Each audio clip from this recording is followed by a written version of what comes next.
All right. Good morning, everyone. I will now call to order this Clackamas County Board of Commissioners business meeting on May 14th, 2026. County Administrator, Mr. Schmidt, would you please call the roll? Yes, Vice Chair, thank you. First, our staff support today, Clerk to the Board, Andrew Jiraki, County Counsel, Billy Williams. Chair Roberts is attending a statewide housing event today, so is not here. Vice Chair Schrader is chairing the meeting. Roll call, Commissioner West. Here. Commissioner Helm. Here. Commissioner Savas. Present. Vice Chair Schrader. Here. Okay. Diana, would you lead us in the Pledge of Allegiance? I pledge allegiance to the flag of the United States of America and to the republic for which it stands, one nation, under God, indivisible, with liberty and justice for all. Thank you. All righty. So Gary, moving on. First on the agenda is public testimony. And it's limited to 3 minutes per person, and I ask that comments be respectful and courteous. As a reminder, you can email submissions for public communication at bcc@clackamas.us, and they will be accepted for the public record. I will take in-person testimony first, and then we will move on to virtual testimony. So, Andrew, who's up first? Thank you, Madam Chair. This is a reminder that if you are attending the meeting in person, wish to comment during general public communication, to please fill out a blue card if you have not yet done so and deposit in the box that can be found by the center doors. I will call on them in the order that they are received. Please come forward. You'll have 3 minutes. Remember to introduce yourself. First, Shirley Morgan. Shirley Morgan, please come forward. You'll have 3 minutes.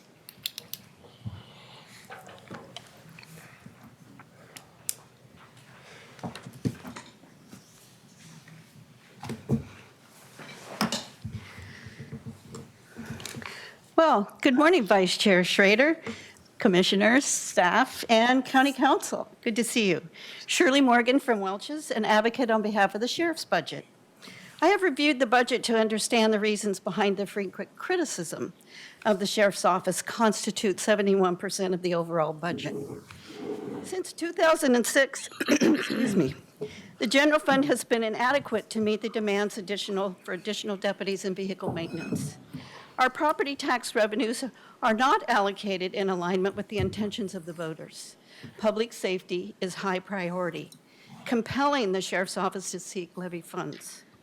I discovered that annually, 65% of the general fund is designated for what the Commission has identified as public safety, with the Sheriff's Office receiving 71%, the DA's 9%, and juvenile 8%.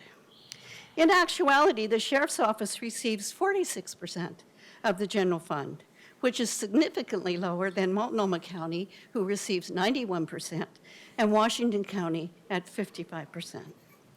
We need to exercise caution when seeking additional funding through 5-year levies and concentrate on raising the Sheriff's General Fund budget from 46% to a minimum of 69%, as our property taxes should not serve as a financial resource for all government requirements.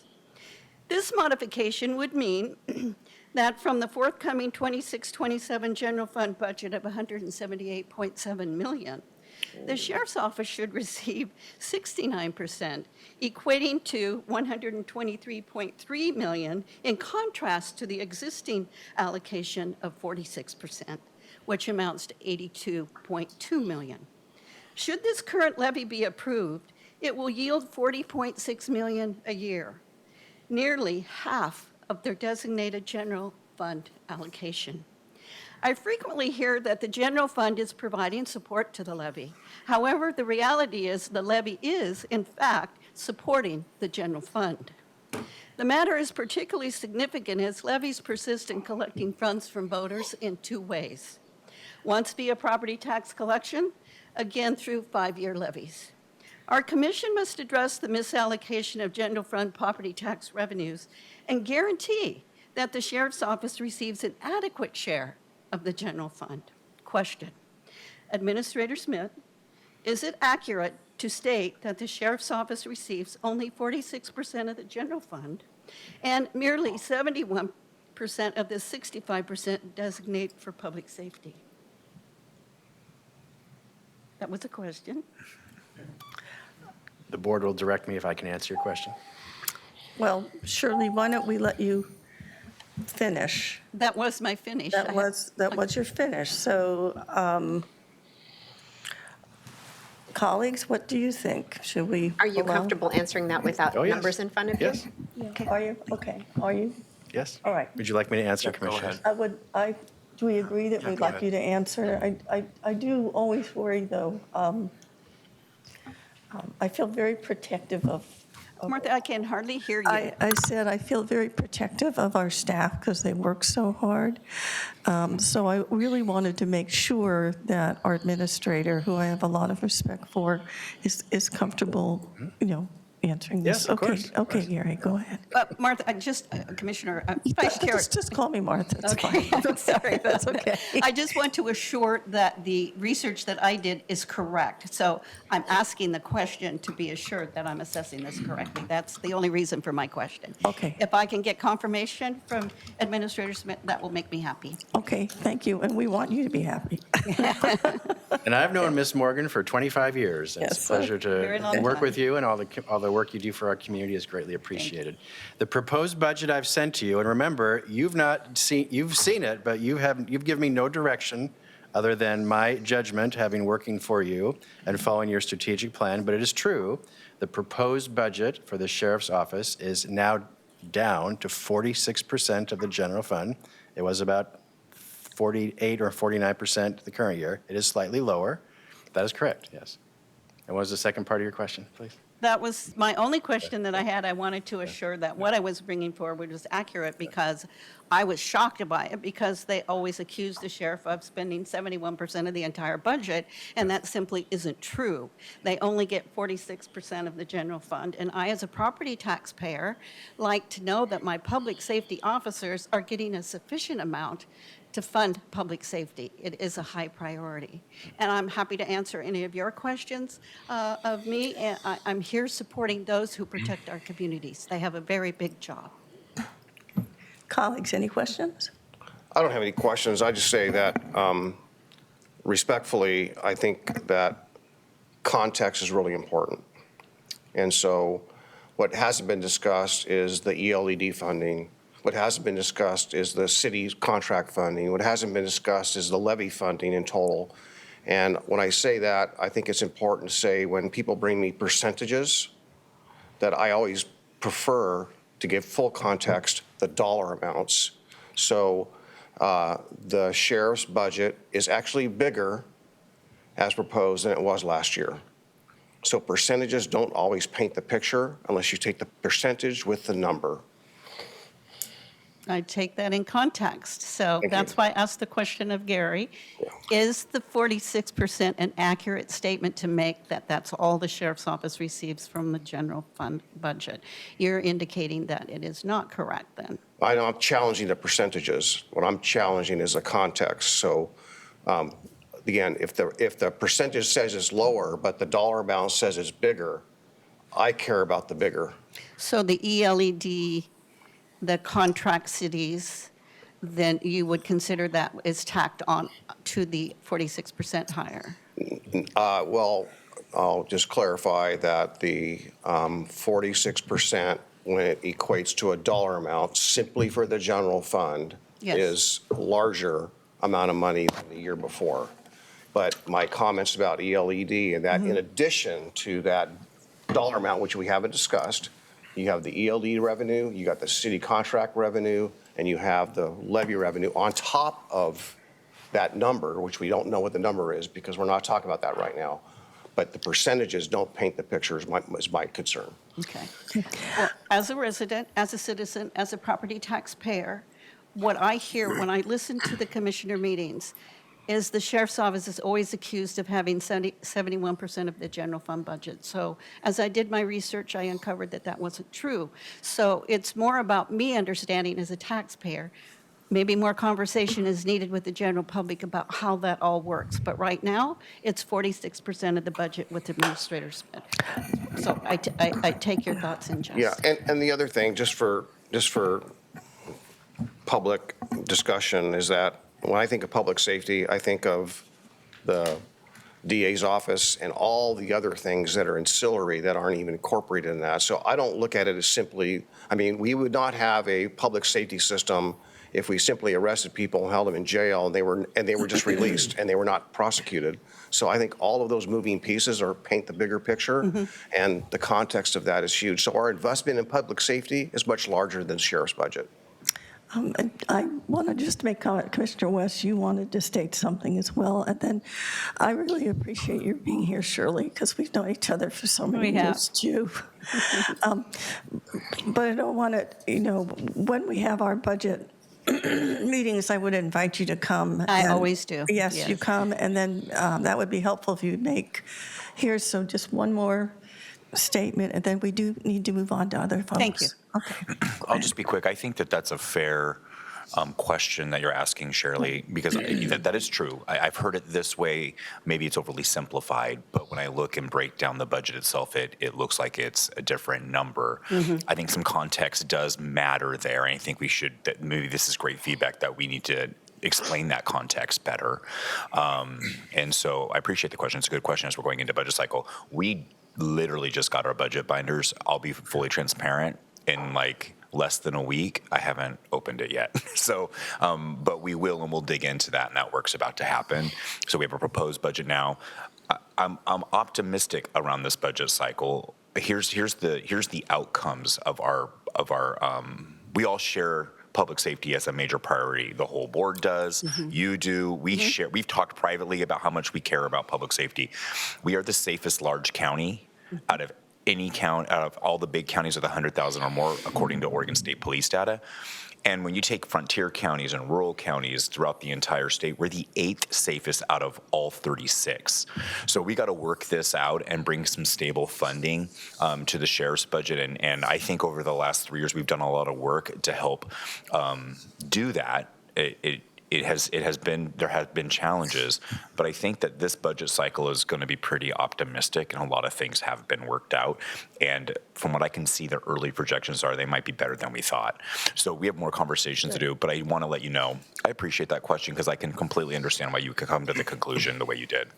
Well, and when you see your property taxes be Absolutely. tagged twice, we're already paying, and then the levy is half of almost of what the projected percentage might be. But as Commissioner Savas indicated, you're seeing parts that I don't get that opportunity to see. So I'm very concerned We about do that. know that this levy, unfortunately, I mean, it comes up every 5 years. We've had to change how the levy was structured because it was never structured correctly. It overpromised and underdelivered. And then I've also seen other outside pressures that have an increased cost. Plus, we also have a courthouse that was built, Exactly. before I got here, and that's an additional pressure that we're having to just deal with. I wasn't here; I inherited that, but. The good thing is it is prioritized. We're going to get there. I think we're going to see a lot of good movement and outcomes in this budget cycle. And I hope the voters do pass the public safety levy Me too. because this is actually transparent in a way that is not going to overpromise and underdeliver like the previous levy did. Good. Thank you. Appreciate you listening. And as I said, I'm an advocate on behalf of our law enforcement, particularly in the rural part of my area where I live in Rhododendron. And Thank you always have been. Yep. Thank you so much for coming today. Who's next? Next, John Pfeiffer. John Pfeiffer, please come forward. Introduce yourself. You'll have 3 minutes.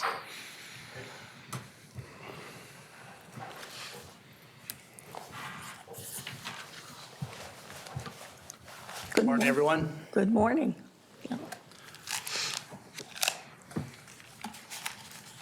My name is John Pfeiffer. I live on Clackamas Road, on the corner of Greenview and Clackamas Road. I live at about halfway point between Johnson Road and Webster Road. On Thursday, May 7th, we had a fatality in front of my house.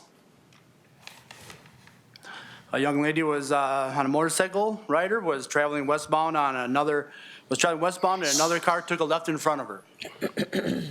Some claim it looked like she was speeding. I have a hard time saying that she was speeding or not. I do know the speed limit on that road is 35, which is actually pretty fast compared to Thiessen up there where it's 30. Over the 33 years that I've lived on that corner, in that same house, the traffic there has really picked up. Traffic really gets crazy from 2 p.m. to 6 p.m., actually 7 p.m. especially when the FedEx, UPS, Amazon, and the mailman are all delivering at once. How they stop to deliver, they park halfway in the road, and cut across, and cars are swerving in and out. It's almost impossible for anybody to even cross the road. It's just crazy down there, all the traffic and the speed and how much it's picked up in the last 5 years, actually. But I've lived there 33 years, and it's really gotten a lot worse. And then throw in a traffic jam on 205. Everybody tries to takes the exit there, and they try to cut across to Jennings and Webster Road, and it just gets crazy there. On Clackamas Road, there are 3 speed limit signs. One as you come around the corner from the freeway, right at the stop sign, there's one right at the stop sign. That's the only one going westbound.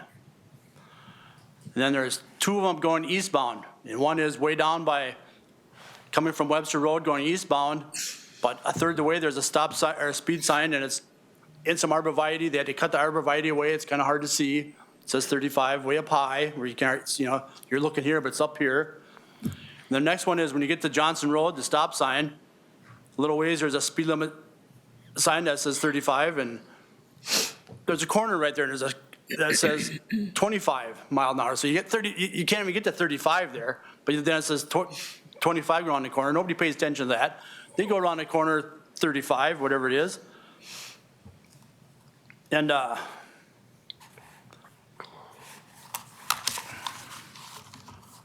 there should be more speed signs, what I'm trying to say here, speed limit signs. And I think also the whole speed limit should be lowered down. Instead of 35, it should be at least 25, in my opinion.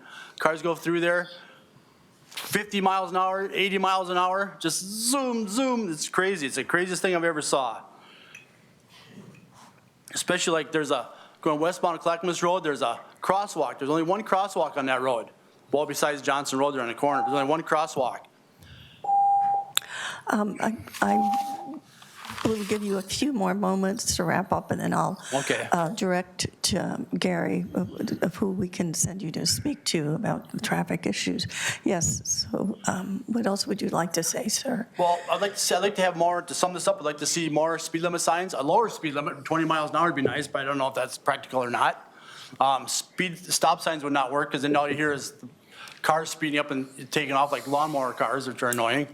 No speed bumps, because that's also annoying. That's more dangerous thing than anything. But I'd like to see a crosswalk and more speed limit signs of lower speed limit on that road. Save lives. 35 is too fast, even if, it's crazy. It's dangerous for anybody that lives there. If there's a car accident, those cars are going to go through a house. Yeah.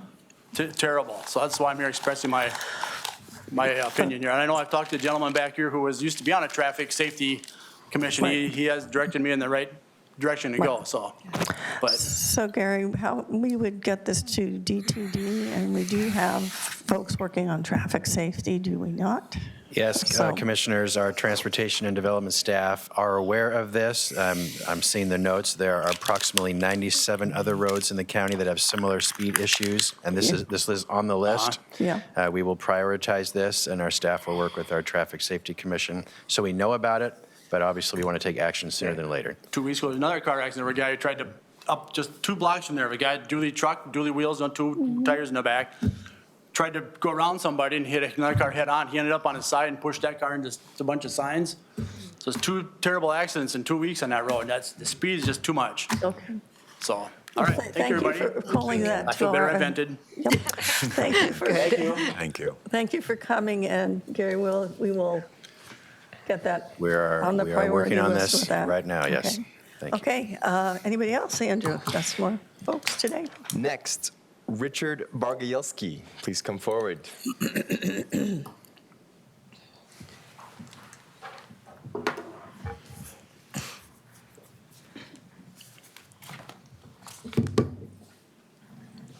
Thank you for pronouncing it correctly. Thank you, commissioners, for the opportunity to speak today. About a year ago, I attended a board meeting online and made a simple request to this board: make local politics boring again. Today, I'm here to help you do that by talking about one of the most boring topics imaginable to most people: statistics. Some background about me. I'm a trained mixed methods researcher and a statistician. In my work for the state government, I co-led a study on youth homelessness in Oregon schools, and I created Oregon's first and only comprehensive map of every single homeless shelter statewide. I'm also a Canby resident. I'm here today as a private citizen to correct the record on an important subject. Commissioner West often cites a 65% reduction in homelessness since he joined the board. There's just one problem. It isn't true. That 65% reduction happened before he even joined the board. Between January 2019 and January 2023, the federal point-in-time count of homeless folks in the county showed a 65% reduction. Commissioner West, you were elected in November 2022 and took office in January 2023. Further, since that time, the point-in-time count recorded a 39% increase from January 2023 to January 2025. While this is a smaller increase than in nearby counties, it is still an increase. This isn't some obscure data I'm citing. It's a public report published by Clackamas County. I have here a copy of that report today, and I would encourage everyone listening to look it up for yourself. If possible, I'd also like to submit the printed copy I brought to the public record as part of my testimony. Commissioner West, I appreciate the hard work you have done to bring people together to elevate the need for a strong continuum of care that addresses the role of mental illness and substance abuse in homelessness. But when you repeat false information about something that your own government has published, it erodes public trust and it creates confusion. When two of your colleagues endorse your reelection and tell our community we can trust you when you have repeatedly stated something that is not correct, it also makes me wonder if I can trust them. I have a simple request for Commissioner West. Please apologize and correct the record. Whether you were mistaken or knowingly lying, it is better to own up to this mistake. But please stop repeating this fake statistic. The public deserves to hear the truth. Thank you. Thank you. Thank you. Here we go. All right, do we have more folks? Yes, Madam Chair. No. Next, Rick Dodge. Rick Dodge, please come forward and introduce yourself. You'll have 3 minutes.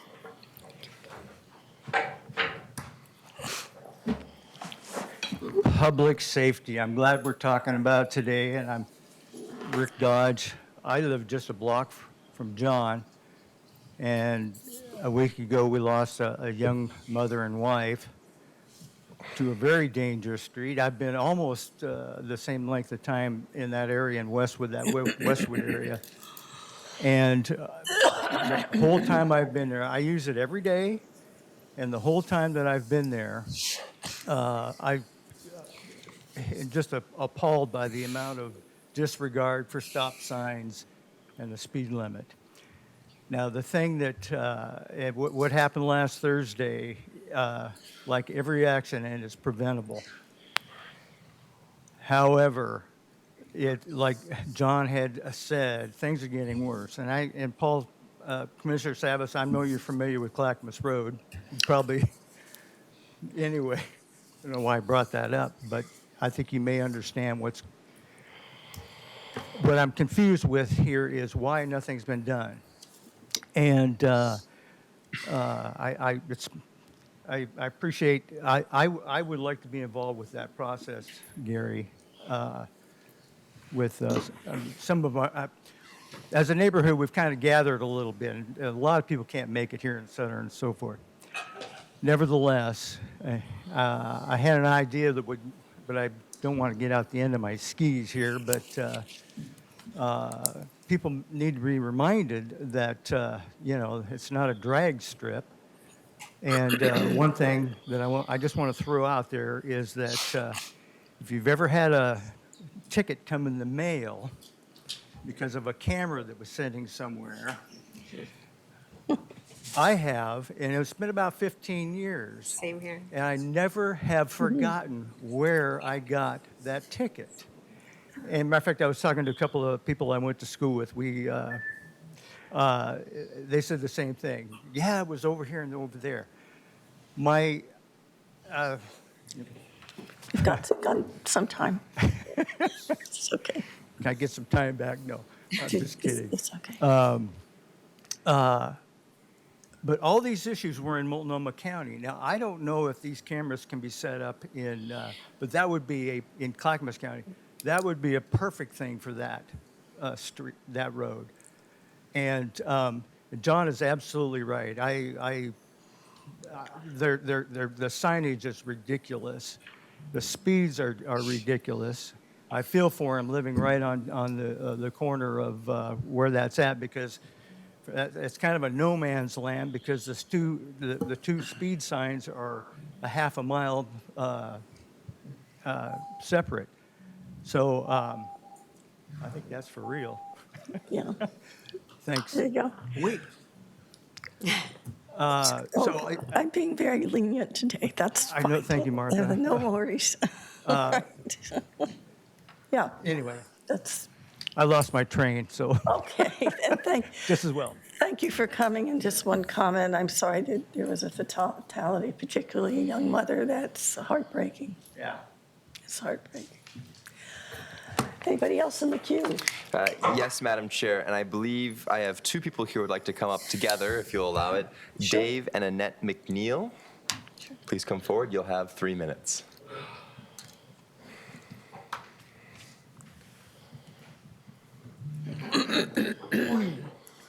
When I was your traffic operations manager, we had a local street program that did enforcement on that road. Good. It worked very well. And I'm sorry that we don't have that any longer.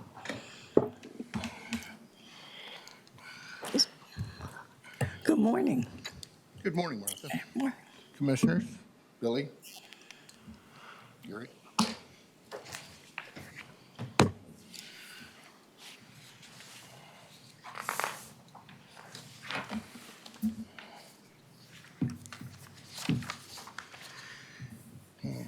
Good morning, Commissioners, citizens of Clackamas County. Thank you for being here today. I've lived at 15711 Henry C. Road for 41 years. I'm here today not asking for money. I'm not here for you to support a cause. I'm here to thank all of you for doing the very best job that any commission can do in these trying times. The citizens are lucky to have a board of commissioners like you and administrator like Gary and you. Thank you. We are well represented. I was born and raised in Oregon City 72 years ago. I started my public service in Clackamas County at 10 years old by filling sandbags, making sandwiches, coffee, fruit punch for the people that were responding to the Christmas flood of 1964. Clackamas County was just barely recovering from the historic Columbus Day storm on October 12, 1962. Back then, community meant everything. Volunteering was how Oregon City and Clackamas County could afford so many things. I'm frightened to think how Clackamas County would respond and recover from two major disasters so closely together today. From my perspective and knowledge base, very poorly. So much has changed in Clackamas County since the 1962 Columbus Day storm. By the end of this month, the destiny of Clackamas County could be set for the next decade. We will know if the sheriff levy has passed or failed. We may know who our commissioners will be. For the next 2 years, we will know what we have for a budget, whether it's good or bad. It is my hope today that all of you, plus the 5 citizen members of the Budget Committee, will seriously think about passing a more balanced budget. Over the last 4 years, the Sheriff's Office has consumed 71% of the general fund, plus the property taxes of 2 special levies. Because of this, the citizens of Clackamas County go without adequate code enforcement, and that's a biggie. That degrades the quality of life Clackamas County-wide. The citizens of Clackamas County must go without deputy medical examiners to respond to deceased people, which ties up law enforcement for as much as 8 hours.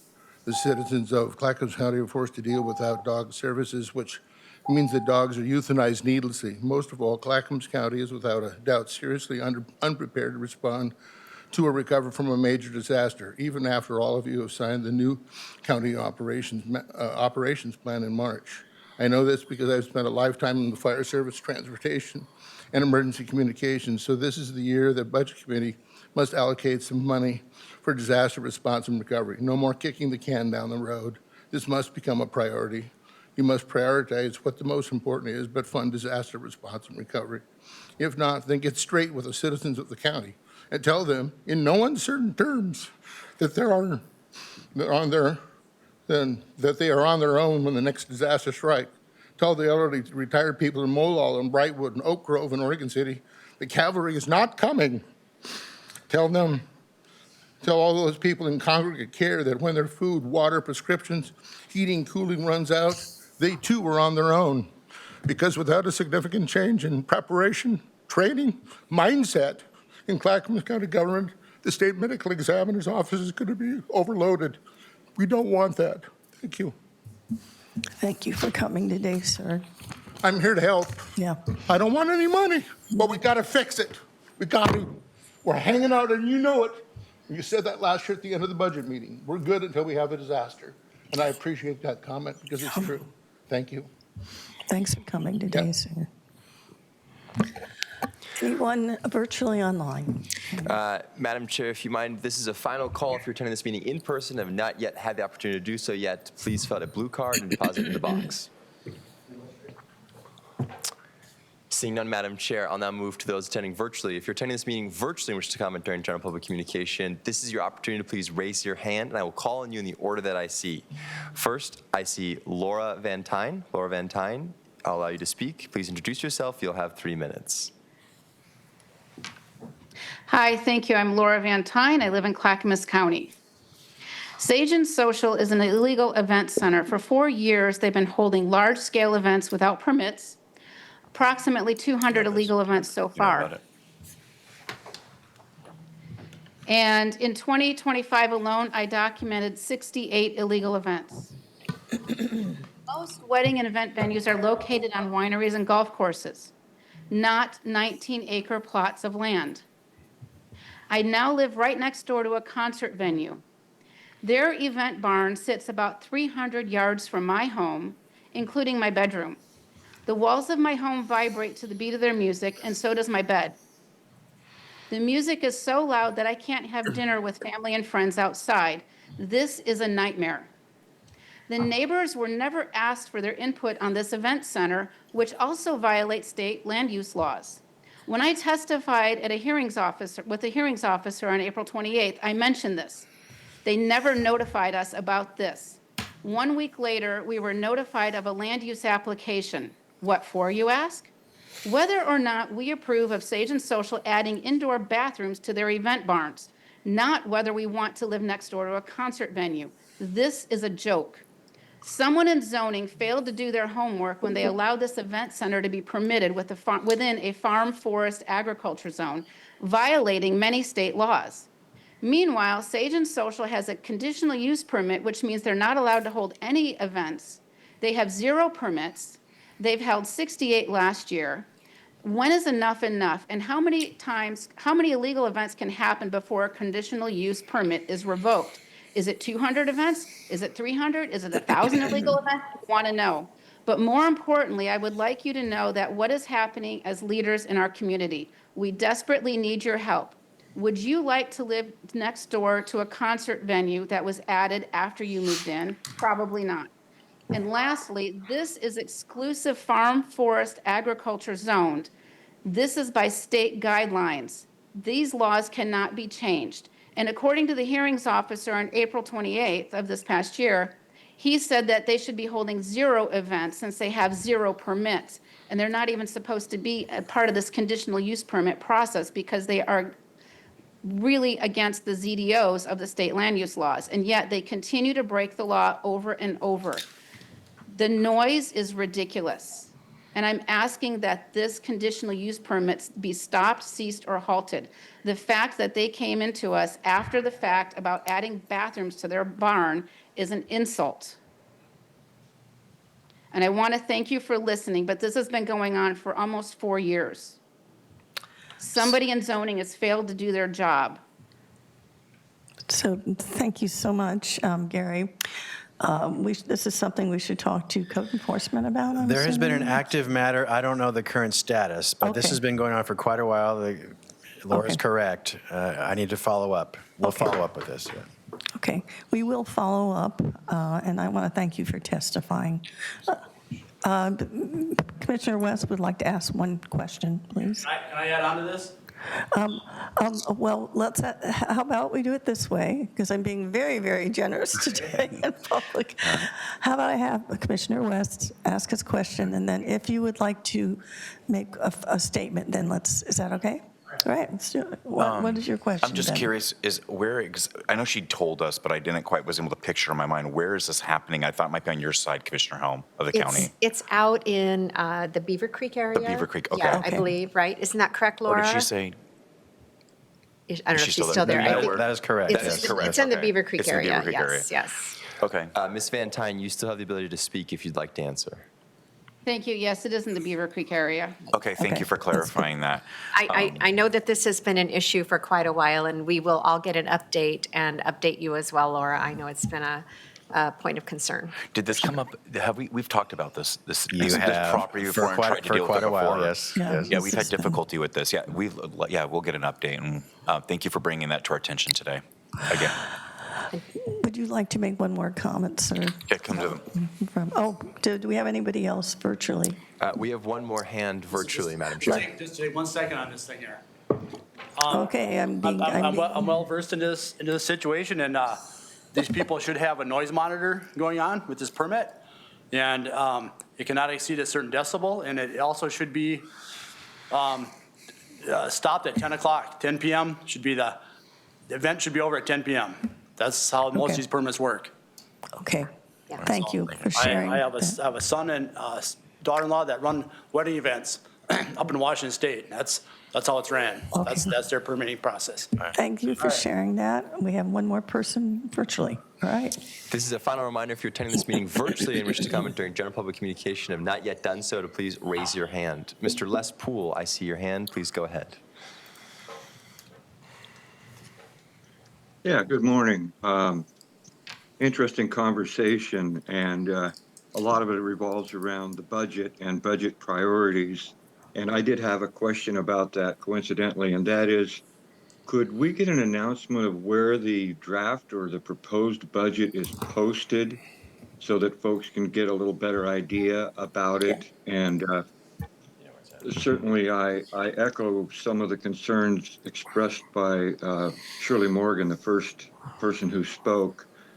Numbers get tossed around and percentages get tossed around. If a candy bar costs 50 cents and it unfortunately goes up to $1, U.S. back. well, wait a minute, is that a 500% increase? So we really need to connect the dollars and dollar amounts to the percentages, as Commissioner Savas indicated. I'm a big supporter in public safety, regardless of what that looks like. And I guess what I'm saying is that when we think of public safety, we tend to think of the police or the presence that we see on the streets, and not so much what's going on behind the scenes and what it takes to provide that. Being budget season, I can't help myself, but I've just got to share something with everyone, and that is, we have two folks that are former commissioners running for the board at this time, and that's Jim Bernard and Sonia Fisher. And I recall sitting in the chambers there on repeatedly where they knowingly approved unsustainable budgets, creating a financial mess that ultimately was inherited by our county administrator. And obviously they're running again. You can imagine I'm not voting for them, but I just want to make it clear that the reason that they're no longer on the commission is as strong as ever. And frankly, I think that we need people that are going to be much, much more careful with our money and more inclined to be directly connected with the citizens and things that are going on. So big concerns about the budget. I know it's a very awkward time for everyone.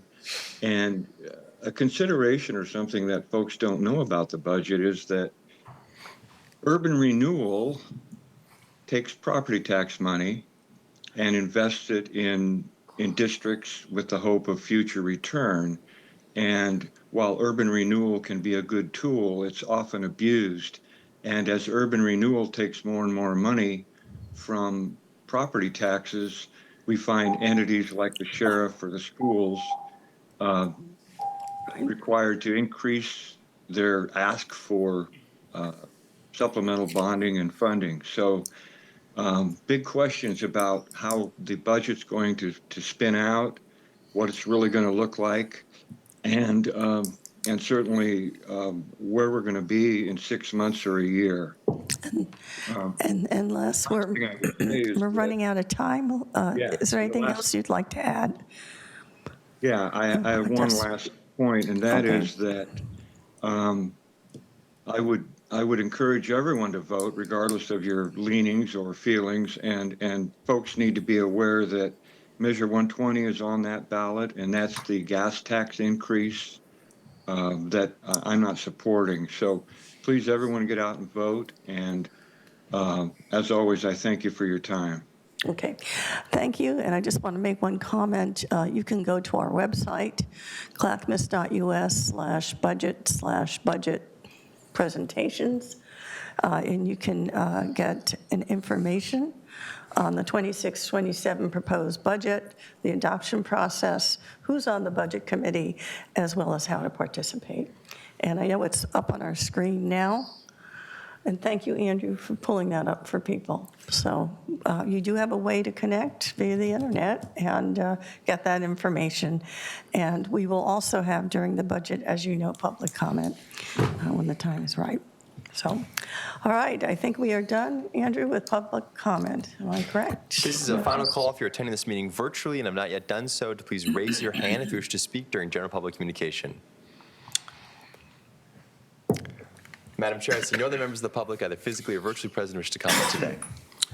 All right, thank you. Gary, what's next on the agenda? Thank you. Next is a presentation, your monthly business spotlight video. Today is Sauter Timber. Presenting is Laura Edmonds, Economic Development Manager at the county. Laura, go ahead, please. Good morning. It's a pleasure to be before you today. I'm very excited to bring another Business Spotlight video to you. Today, as you know, the Business Spotlight presentations, today is Sauter Timber.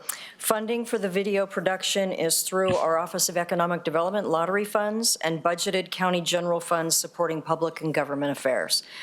As part of your previous approval, with your annual business outreach strategy, these videos were developed in concert between Office of Economic Development and Public Government Affairs.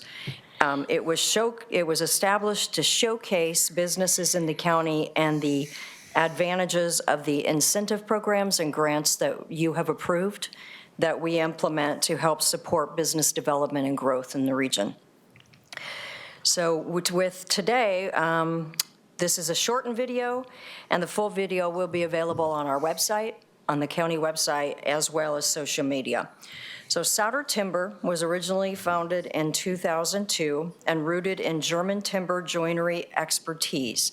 Sauter Timber has helped lead the shift towards precision pre-cut and mass timber construction in North America through their flagship Tennessee facility.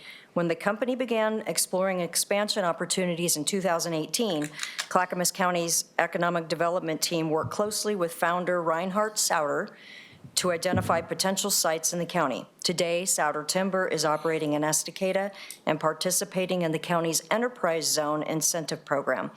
Reinhardt sends his regrets. He has been traveling and he's in Tennessee now, so he was hoping to join us, but he unfortunately was unable to. So we're going to show the short video. Andrew.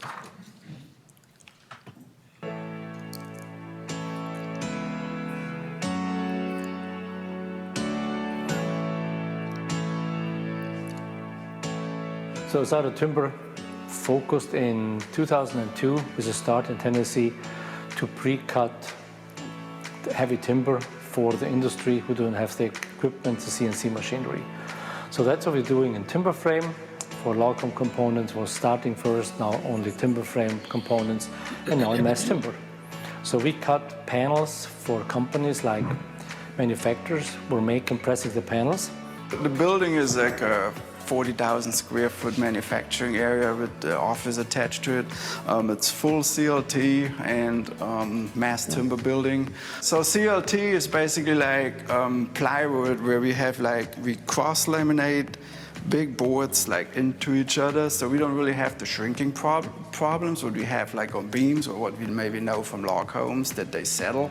So CLT doesn't do it because we are cross-laminating that together. We are fabricating on the Hundiger PBA drive, which is like designed for CLT panels. It's the first one in the United States with that development. It's designed that we can freely work all the way around the panels. So on this machine, we can go on all 6 sides of the panels in one go. It's definitely more than twice as fast as a traditional machine. The raw panels from the manufacturer come in, we handle them through the machine, and then coming out on the other side where we do the end finish on there, preparing it in the right sequence for the job site and preparing it for shipping. Clackamas County was picked because of less restrictions than Portland area.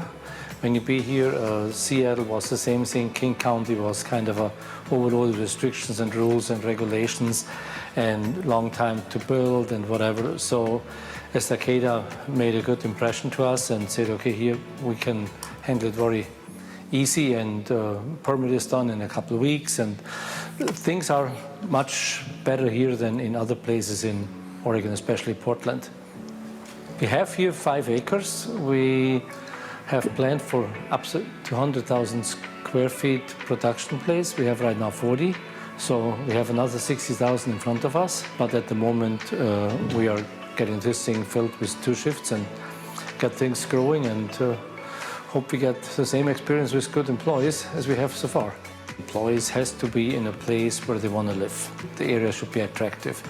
Having the Pacific not too far, having Mount Hood very close, have a great place besides the work, that was very important for me too.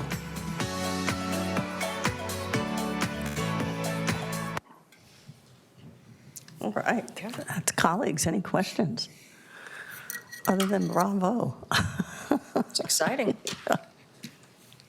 Oh, wow, it lit up. Okay, Commissioner Savas, Commissioner Helm, and then... That was Commissioner Helm Ross. first. Oh, Commissioner Helm first. It doesn't matter. I just wanted to say I've had the opportunity to go out there a couple of times to a couple events at Souder Timber and meet them. And I will say it's the best smelling tour I've ever been on. I just love the smell of fresh wood.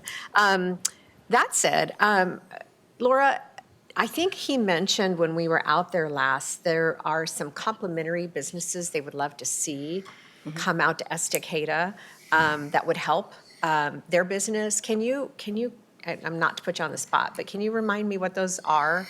I know one is like they need someone who does the major panels, which I think they have imported right now. That they are the ones that end up cutting. Anyway, there's complementary businesses that I think would be great. There's a lot of land still available out in that business park in Estacada, and I'm hoping we're wooing those businesses to come to Estacada to help out Souder. I appreciate the question. So we have been in conversation with him and trying to look at his supply chain vendors and then reach out to see who's got interest in relocating. I think it depends on the regionality and the volume that those other businesses are going to be able to garner from the region. And so we are investigating further the expansion of that industry. But right now, we don't have anybody that has been interested in relocating. And we're talking to some other businesses for that industrial park out there as well. And there's some interest, but there hasn't been anything new that has developed, unfortunately. But our team continuously works on that. Well, and I see this too as a kind of a wave of the future for bringing in building homes faster, right? If you can have like a 3D model of a home and have it, put on a truck and build it in a week or something. I think the technology is there to do something like this, and it just seems like it's I might be thinking way far ahead, but it's probably being done somewhere. But it's a great operation. They're wonderful, just the most gracious people, and I'm really glad they're here in Clackamas County. Okay, thank you. How about Commissioner Savas? And then Yeah, I just want to say, as Commissioner Helm just stated, we've been there a couple times, and, Martha, you and I have been here when they first got their them in, foothold in Oregon and got, Business Oregon and our staff all involved. And so it was great to see the facility finally built. Beautiful facility inside. Yeah, it does smell awesome because the smell, so I like going to building construction sites as well. But, it is a new technology, and I don't say, no, it's not that new, but it's a growing technology. And to see some of the CLT facilities being built around the Northwest that I've seen is pretty spectacular. And not only that, but their building itself is pretty spectacular. It's a model of what CLT is, and just a awesome building. I was really impressed from the gate, from the entry gate all the way into the inside and upstairs and so forth. Just it just shows you the ability of the technology. And by the way, the other thing that's kind of was shocked for me was learning way back that these you would think that a CLT building compared to a metal built building would be have a higher fire rating, not a higher fire rating, but a higher fire hazard. And actually they don't. That's right. Because the timbers are so big that the burn time is such that they would be put out before there's any structural weakening. So I thought that to be quite fascinating, and the assembly time to put together a CLT built building is much quicker. Because the panels, it's like putting together a puzzle or, I don't say a Lego set, but essentially everything's modular in design. So just appreciate their hospitality, and glad they may have a footprint here in Clackamas County. Commissioner West. I'm a little jealous because I haven't got to see their facility yet. I keep hearing about it. I would love the opportunity. And I would love maybe to bottle that up into a car freshener. Yeah, exactly. Successes, how we can be successful in Clackamas County and smell good while doing it. We love that Oregon timber smell, and it's so much a part of our heritage. One thing that we have been able to maybe downstream help with is increasing timber production and localizing that, which also is great for the environment because the more localized we are with our production and the less we have to ship logs from other countries here, it's less impact on our roads, it's lower emission of greenhouse gases. As local procurement matters, local jobs, we keep it to our local rural communities, working in sustainable ways to modernize our management plan within our ONC lands and our own county forests, so we can downstream benefit really innovative, creative businesses like this one, is really where we're trying to go and lead as a county. And it's us kind of facilitating the production and on the policy piece, and then letting the market be the market and the innovators be the innovators. And then there's a reason why they choose to do that work here in Clackamas County, and it is so exciting. And yes, I would love to get a chance to visit and meet these gentlemen and their team and get a chance to get a nice whiff of the Oregon timber. It smells a little bit like trees and money at the same time. So we appreciate that growth and those economic opportunities while also being sustainable. Thank you. Thank you. Maybe we can get some shavings. Yes. a little organza bag, right? It'll make us all feel calm, Yes. There we go, just breathing nature.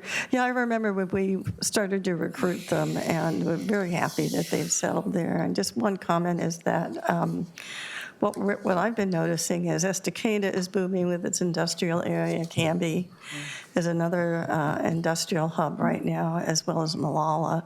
So a lot of what we do to attract businesses seems to be, if we're limited with our land within our own UGB as the county, we do have these hubs out there where we can hopefully promote the rural, the rural economies for those cities and our colleagues out there. So. And we do just that. We promote them continuously. I know you do, and you do a great job, Laura. So, thank you. Thank you. Okay. Gary, what is next? Thank you. Next is the consent agenda for the Board of County Commissioners. Andrew, would you please read the consent agenda? Consent agenda for the Board of County Commissioners. Item A, elected officials. 1, approval of previous business meeting minutes for the Board of County Commissioners. 2, approval of an amendment with Clackamas Women's Services for enhancing the provision of linguistically and culturally responsive services to victims through the Clackamas Women's Center Latinx Services Initiative. Amendment value is $105,030 for 1 year. Total agreement value is $210,060 for 2 years. Funding is through Oregon Criminal Justice Commission Justice Reinvestment Program. No county general funds are involved. 3, approval of an amendment with Northwest Family Services for community-based victim services. Amendment value is $50,398.49 for 1 year. Total agreement value is $100,796.98 for 2 years. Funding is the Oregon Criminal Justice Commission Justice Reinvestment Program. No county general funds are involved. B, Transportation Development. 1, approval of a resolution declaring the public necessity and purpose for the acquisition of rights-of-way, easements, and fee property, and authorizing good faith negotiations and, if necessary, condemnation proceedings for the Scotts Mill Road Northeast Butte Creek Bridge Replacement Project. No county general funds are involved. 2, approval of an amendment to an agreement with the Oregon Department of Corrections for work crew labor. Amendment value is $20,000 and no time increase. Total agreement value is $45,000 for 5 years. Funding is through county park user fees and other park revenue sources. No county general funds are involved. 3, approval of funding agreements with American Metal Specialties, Badish Home Bake, Benchmade Knife Company, Optimized Technologies, and Rogue Fabrication for Business Development Grant Program awards. Total award value of the 5 agreements is $440,000. Funding is through lottery dollars. No county general funds are involved. 4, approval of a grant application to the United States Department of Transportation for traffic safety and road curve study. Application value is $2,425,632 for 5 years. Funding is to the United States Department of Transportation and $606,408 in matching funds from the County Road Fund. No county general funds are involved. C, Health, Housing, and Human Services. 1, approval of a grant agreement with Oregon Housing and Community Services for property redevelopment funds. Agreement value is $200,000 for 2 years. Funding is the Oregon Housing Community Services. No county general funds are involved. Madam Chair, that concludes the Board of Commissioners' consent agenda. Does anyone want to remove anything from the consent agenda? I should have asked that first. Seeing none, can I have a motion, please? Madam Vice Chair, I move that we approve the consent agenda as read. Second. Okay, so Commissioner West has moved that we approve the consent agenda, and Commissioner Helm has seconded. Could you please call the poll? Commissioner Savis. Aye. Commissioner Helm. Aye. Commissioner West. Aye. Madam Chair. Aye. Motion passes 4-0, Madam Chair. Okay, great. So now we're going to be moving on. Administrator Schmidt, what is next? Chair, would you please convene as the Water Environment Services Board? Okay, thank you for that. We will now recess as the Board of Commissioners and convene as the Water Environment Services Board of Directors. So let's have that read, Andrew. Yes, next is the Continue. consent agenda for Water Environment Services. Andrew, would you please read the consent agenda? Water Environment Services Board of Directors consent agenda. Item A, approval of a contract with In Situ Form Technologies for Bolton Force Main pipe installation. Contract value is $1,452,035 for 5 months. Funding is through Water Environment Services Sanitary Sewer Construction Funds. No county general funds are involved. Madam Chair, that concludes the Water Environment Services Board of Directors consent agenda. Any questions, colleagues? I move we approve the West consent agenda. Second. Commissioner Helm has moved to approve the consent agenda, and it's been seconded by Commissioner Savis. Could we please call the poll? Director West. Aye. Director Savis. Aye. Director Helm. Aye. Madam Chair. Aye. Motion passes 4-0, Madam Chair. I will now adjourn as the Water Environment Services Board of Directors and reconvene as the Board of County Commissioners. Gary, what's next? Thank you, Chair. Next is County Administrator update. That is me. I'd like to recognize our county employees for the great work they do during my time today. I'd like to recognize our staff in the Department of Transportation and Development, our permitting unit of Transportation and Development. Commissioners, you may know this, but when someone applies for a permit or an application, often our staff will contact that individual and work with them first before the permit is filed to make sure they have the proper paperwork, that everything is in order, and to give them guidance in that process. Recently, a member of our staff, engineering technician Alba Vogeland, did some fantastic work that was recognized by a member of the public who wrote, Alba has provided concise, factual, and constructive input to our requests to date. Her availability before and during the development permit application process has been crucial to guide us first-timers through. In one instance, a concise, factual, and constructive reply to our questions came less than 2 hours after we made the request. This demonstrates a pattern of high-quality customer service. Thank you, Alba. Well done, Alba and team. That's the type of work our employees do, so thank you, Alba, and all the permitting staff in transportation and development for your excellent customer service. That is my report today. Back to you, Chair. Thank you so much, Gary. Well, colleagues, we're now at Commissioner Communications. Commissioner Saris. Yes, I know we're at budget season, and all eyes are on and concerns on around our budgets. And we wear several different hats for our different districts, as well as the county.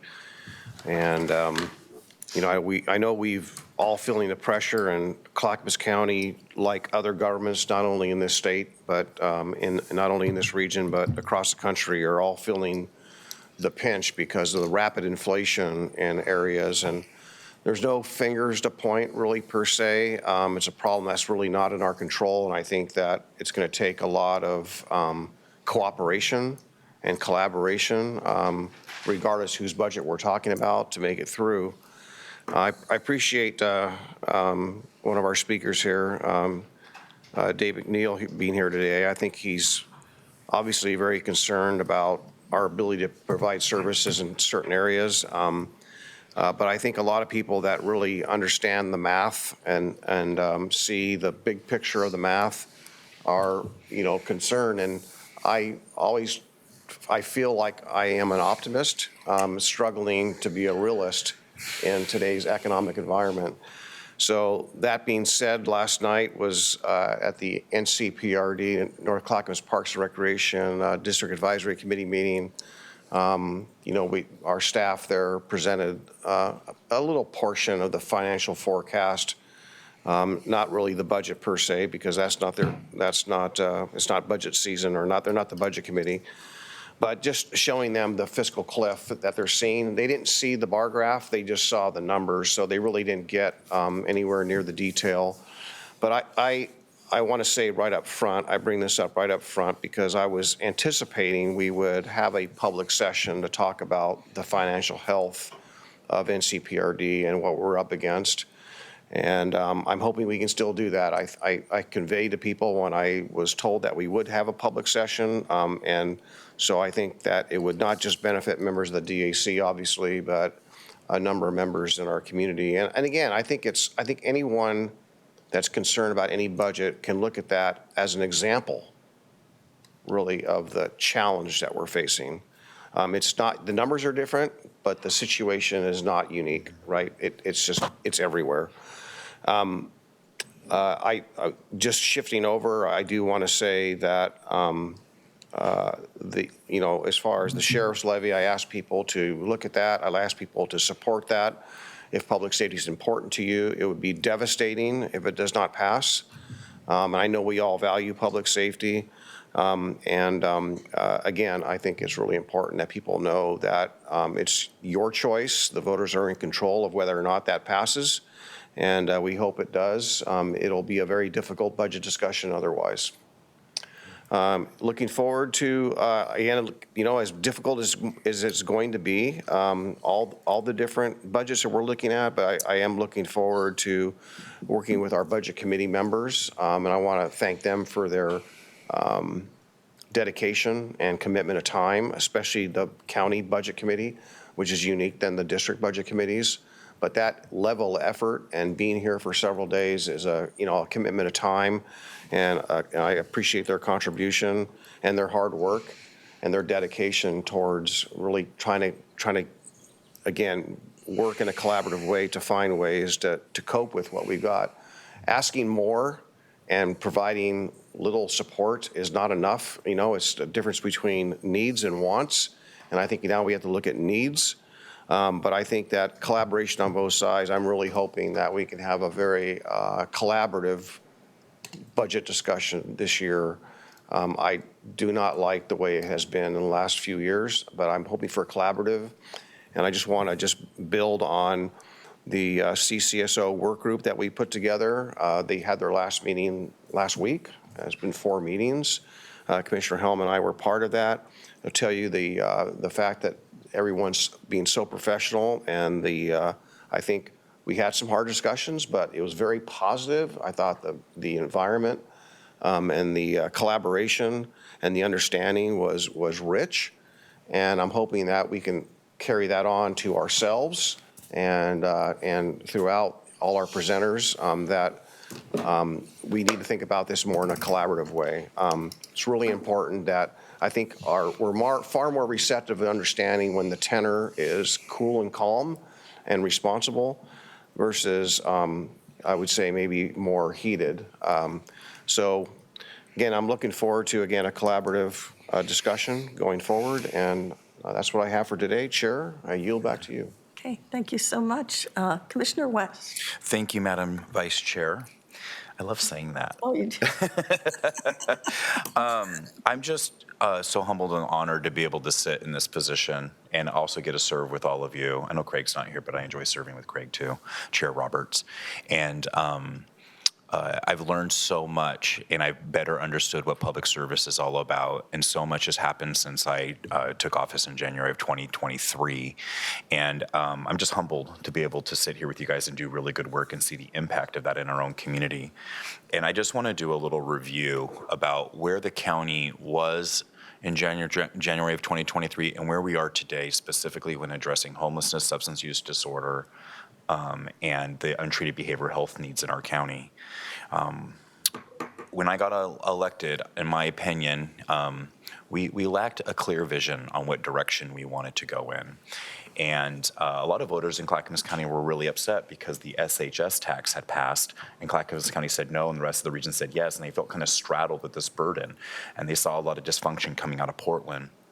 So that did pass approximately 5 years ago.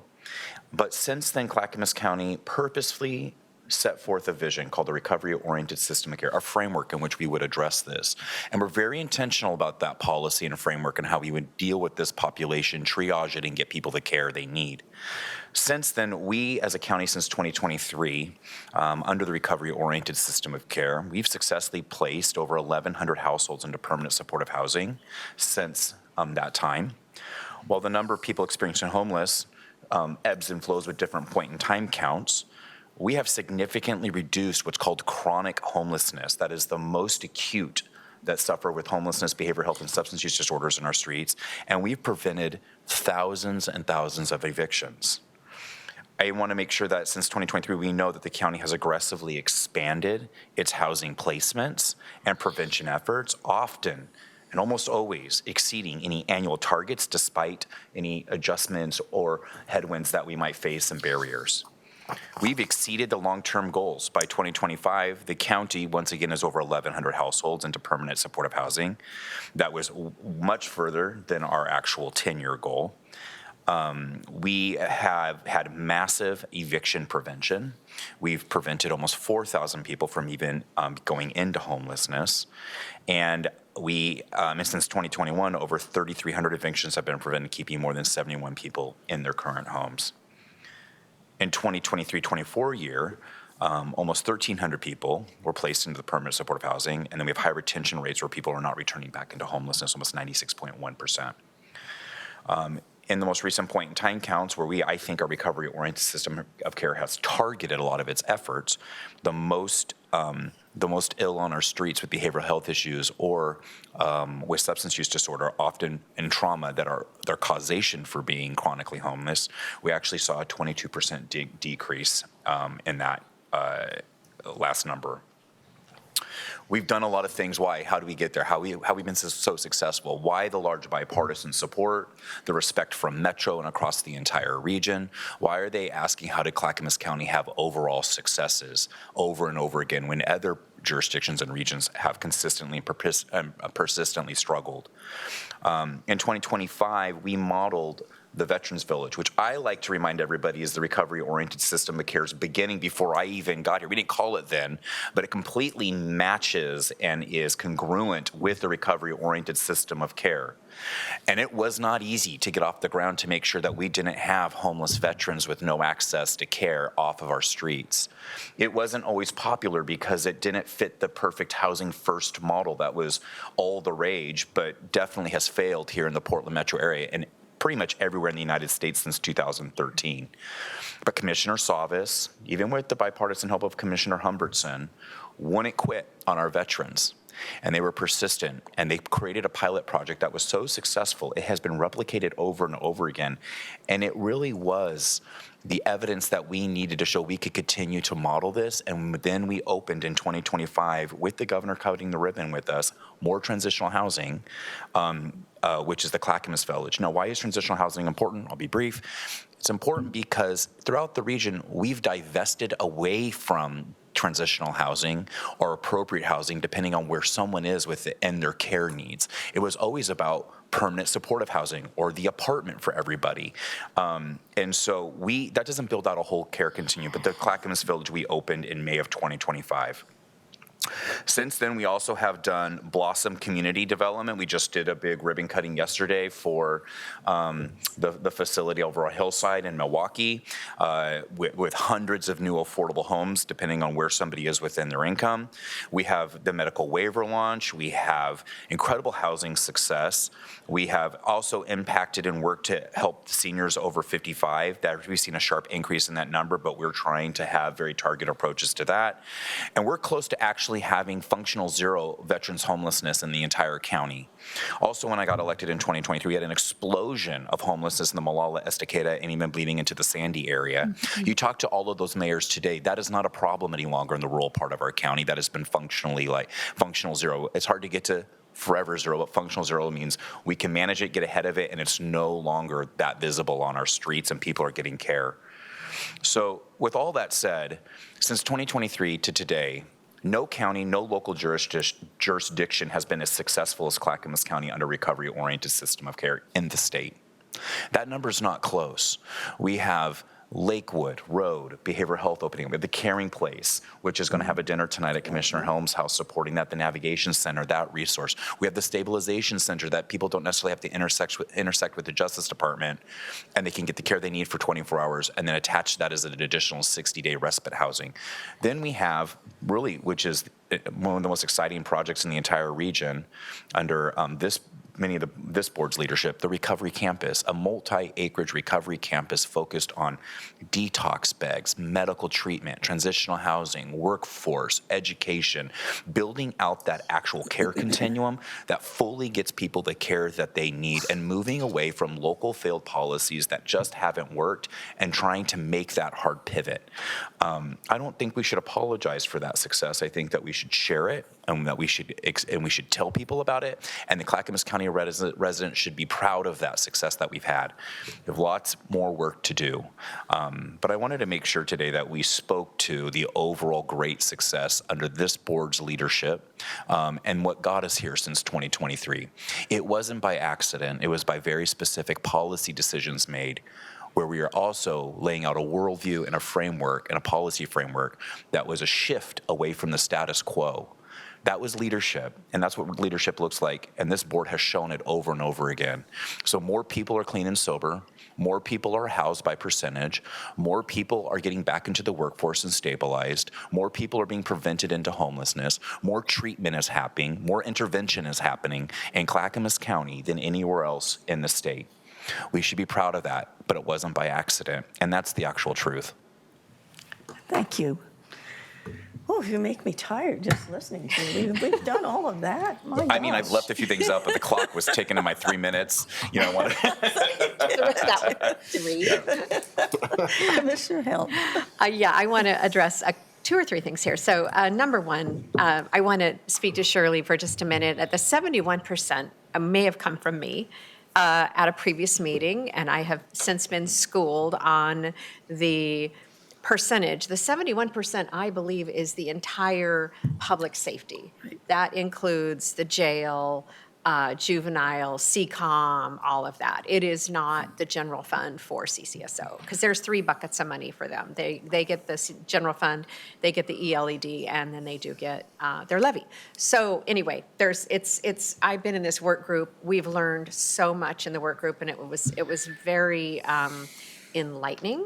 And I want to support and fully fund the sheriff's department, but I know that also that what the citizens want are boots on the ground. They want sworn officers. They want public safety, and we need all the support services as well. So I understand that, and I think as we go into this budget cycle, we're a lot more in tune with what's going on. So I'm hoping it goes really well.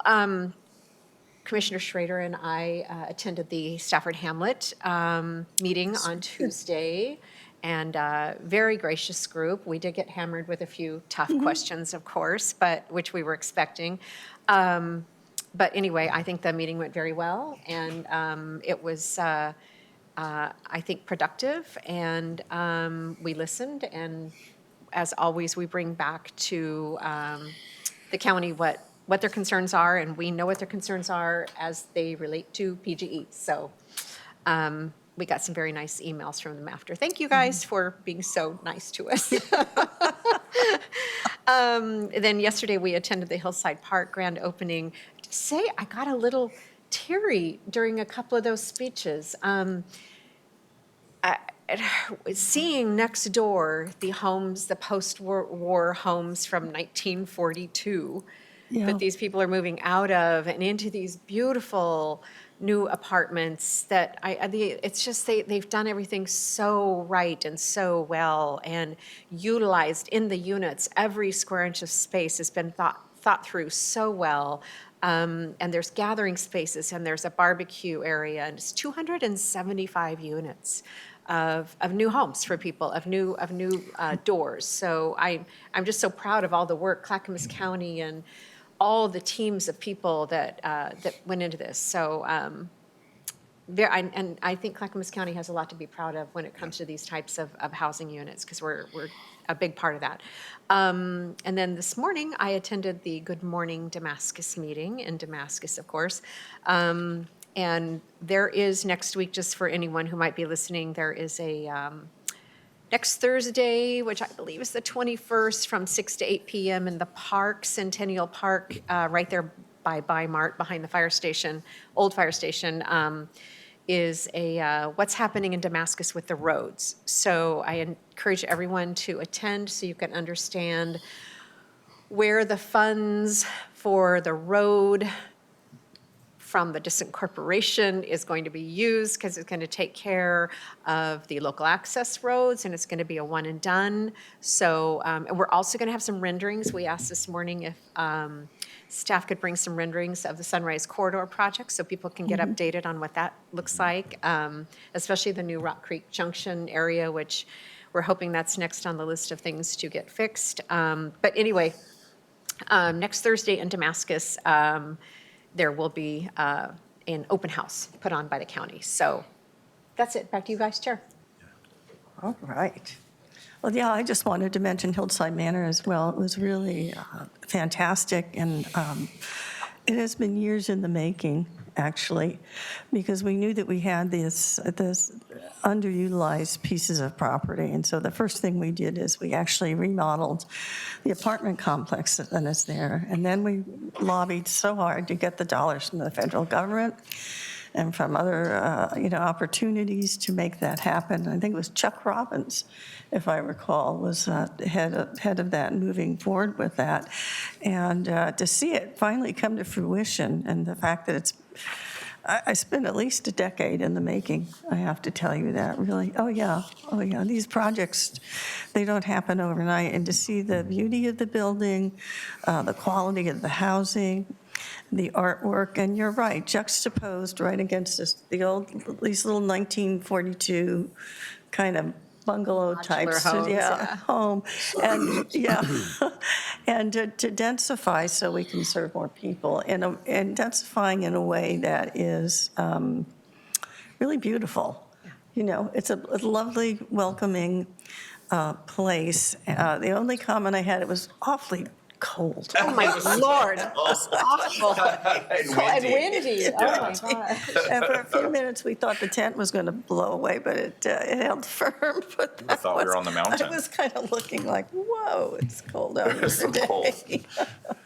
So I'm glad that, but there's more to come. I know that we're also working on projects in Oregon City as well. Again, we have underutilized space. It's kind of down by the end of the Oregon Trail area there that we're going to be densifying and doing some work down there as well. So I know that that is on the books and more details to come. One of the things that I did want to let you know, which is very exciting, the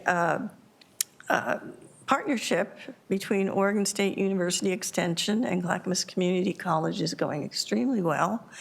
And they are going to have a Natural Resources Center of Excellence. I've been working on that project for a while because, you know, change is hard for people, so they're very trepidatious about moving from where they are located on our campus to the community college campus. But we assured them that they would have adequate signage, they would have adequate space, they will have a kitchen. They will have a way to, you know, attract people there for all the programming they want to do.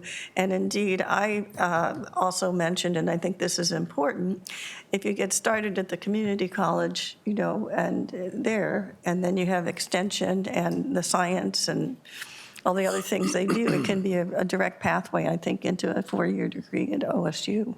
So I really appreciate everybody coming together for that conversation, especially Nancy Bush. I'd like to mention Nancy on that project management. She and I had to have a lot of tough conversations, just getting people calmed down and saying, nope, this will work. It'll be a great idea, and it's going to be great for both OSU and the community college. And we just saw the renderings. It's going to be a gorgeous building where people can see it from the road. So like I said, they're going to be seeing OSU signs as well as Clackamas Community College signs. The other thing that has happened to me is the Willamette Falls Landing and Heritage Area. I've been involved with that group for a long time, and you know they renovated the West Lynn police station. So now that is a lovely space, but they are now moving again to what their original intent was, and that is to get a heritage area designated, the only heritage area designated in the state of Oregon along the Willamette River corridor. And I know that we have Tumwater, we've got the Grand Ron on one side and other tribes on the other side, and we're hoping that we can build those relationships with them so we can all be working together to make sure that this heritage site happens. And Gary, I have been asked to see if we could put it on our legislative agenda for the state legislature as well as potentially federal dollars. But that is a discussion to have as a group to see if that's where we want to go. But I think it would be extremely important for tourism and for the economy here. And it fits right into the kinds of things that we're doing with the locks as well. I mean, all of it is one big piece of a heritage area. Another place I went to visit that I really thought was fantastic, I did go to see Hope's Garden. Oh, I heard. Yeah, it's a beautiful place. It's a wonderful framework for pregnant women who are trying to get out of domestic violence situations or they're unmarried or whatever, and it gives them actually a 2-year window of space and help in order to have their children live in a community there together, get their GEDs, get their education. And it was fantastic. It's really a fantastic idea. And I think it helps young mothers through very, very difficult times. So thank you for How many suggesting. babies did you hold?